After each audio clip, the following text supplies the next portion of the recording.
Double bedroom ఇళ్లను పూర్తి చేసి లబ్ధిదారులకు కేటాయించి కొత్తగా అర్హులైనటువంటి పేదలందరికీ కూడా ఇంటి స్థలంతో పాటు 5 లక్షల ఆర్థిక సాయం సంబంధించినటువంటి విధి విధానాలను వెంటనే ప్రకటించాలని భారతీయ జనతా పార్టీ కార్యవర్గం డిమాండ్ చేస్తూ ఉన్నది.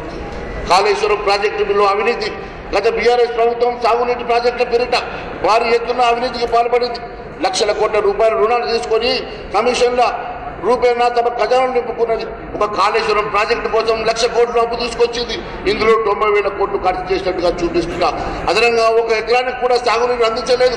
కాళేశ్వరం ప్రాజెక్టు అవినీతిమయమై అనడానికి ఇటీవల మేడిగడ్డ బ్యారేజ్లో కూలిన పిల్లలే సాక్ష్యం.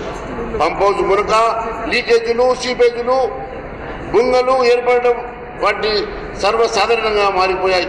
ఈ ప్రాజెక్టులో జరిగినటువంటి అవినీతి వెలికి తీసేందుకు రాష్ట్ర ప్రభుత్వం రిటైర్డ్ జడ్జితో కమిషన్ నియమించింది. ఈ కమిషన్ దర్యాప్తు నత్తనడగా సాగుతోంది. అవినీతికి పాల్పడ్డ వారిని ఇంతవరకు గుర్తించనే లేదు.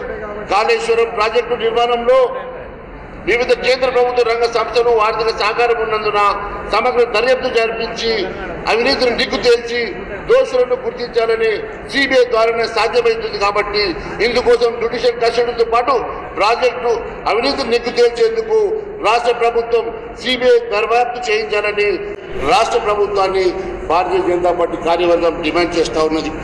విద్యుత్ కొనుగోలులో అక్రమాలు గత బీఆర్ఎస్ ప్రభుత్వ కాలంలో సంచలనం సృష్టించినటువంటి టెలిఫోన్ ట్యాపింగ్ కేసులో ఇప్పటికే 11 మంది పైగా పోలీసు అధికారులు అరెస్ట్ అయ్యారు. బీఆర్ఎస్ ఈ ఫోన్ ట్యాపింగ్ ను తమ రాజకీయ అస్త్రంగా వాడుకున్నట్టు వెల్లడవుతోంది.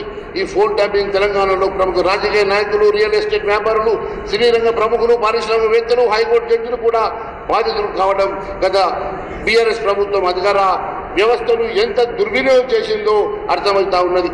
బీఆర్ఎస్ ప్రభుత్వం ఫోన్ ట్యాపింగ్ ద్వారా వ్యక్తిగత జీవితంలో చివరికి బెడ్రూమ్లో చొచ్చుకెళ్లేటువంటి వ్యక్తి స్వేచ్ఛ పూర్తిగా తుడిపొడిచింది. ఇంతటి తీవ్రమైన అంశాన్ని నీరు గారుస్తూ దీనికి రాజకీయ ప్రయోజనాల కోసం వాడుకోవడం కాంగ్రెస్ కుచ్చత బుద్ధికి పరాకాష్ఠి. అసలైన తొలి వెలుగు. ఫాలో వాట్సాప్ @తొలి వెలుగు official.